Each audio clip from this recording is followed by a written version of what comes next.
Praise lord. దేవుని ఉన్నతమైన నామమునకు మహిమ కలుగుగాక.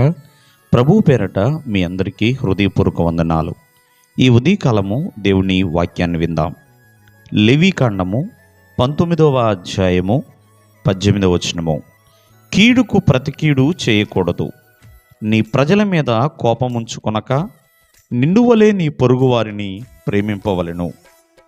ప్రేమైన వర్లరా, ఇక్కడ దేవుని యొక్క వాక్యం సెలవిస్తుంది, కీడుకు ప్రతి కీడు చేయవద్దు. ఎందుకనంటే దేవుని యొక్క వాక్యము సెలవిచ్చిన ప్రకారంగా ఎవరైనా కీడు చేయవచ్చు, ప్రతీకారము చేయాలని లేదా వారి మీద పగని అలా ఉంచుకోవటం అనేది దేవుని యొక్క వాక్యము ప్రకారముగా కరెక్ట్ కాదు. ఆనాడు హేబేలు మీద కయీను ప్రతీకారం తీర్చుకున్నాడు, పగబట్టాడు, కోపాన్ని తెచ్చుకున్నాడు. ఆ కోపము పగ మరి ఎంతవరకు అంటే తమ్ముడైన హేబేలు మీద పడి అతన్ని చంపేంతగా తీసుకువెళ్ళిపోయింది. ఒకసారి ఆలోచించండి. దానివలన హేబేలు చనిపోయాడు ఆ ప్రతీకారం వలన. అలాగే కయీను కూడా దేవుని చేత శాపము పొందుకున్నాడు.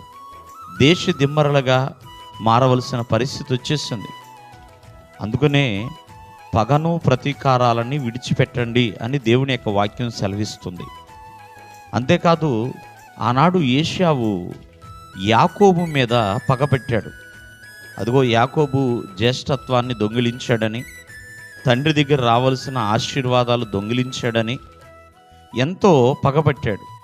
మరి ఆ పగ యాకోబు తన ప్రాణాలు కాపాడుకోవడం కోసం తన తండ్రి ఇంటి నుంచి భయపడి పారిపోయేలా చేసింది. మరి వాళ్ళు ఎంతో కాలము బద్ధశత్రువులుగానే మారిపోయారు.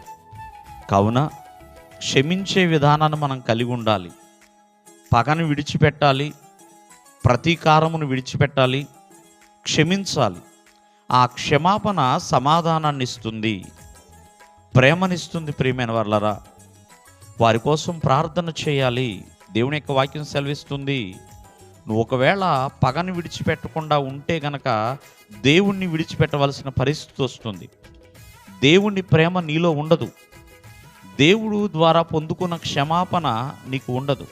కావున మరి దేవుని యొక్క ప్రేమలో ఎటువంటి పగలున్నా వాటిని విడిచిపెట్టేసి క్షమాపణ హృదయాన్ని, సమాధానము కలిగిన హృదయాన్ని మనం కలిగి ఉండాలి. ఎందుకంటే ప్రేమ ద్వారా ఎన్నో బంధాలు ముడిపడతాయి, పగ వలన ఎన్నో బంధాలు తెగిపోతూ ఉంటాయి. కావున ఈ ఉదయకాలమందు దేవుని యొక్క వాక్యం సెలవిస్తుంది, కీడుకు ప్రతి కీడు చేయొద్దు, నిన్ను వలె నీ పొరుగు వారిని ప్రేమించు. దేవుడు మిమ్మల్ని ఆశీర్వదించును గాక. ఆమేన్.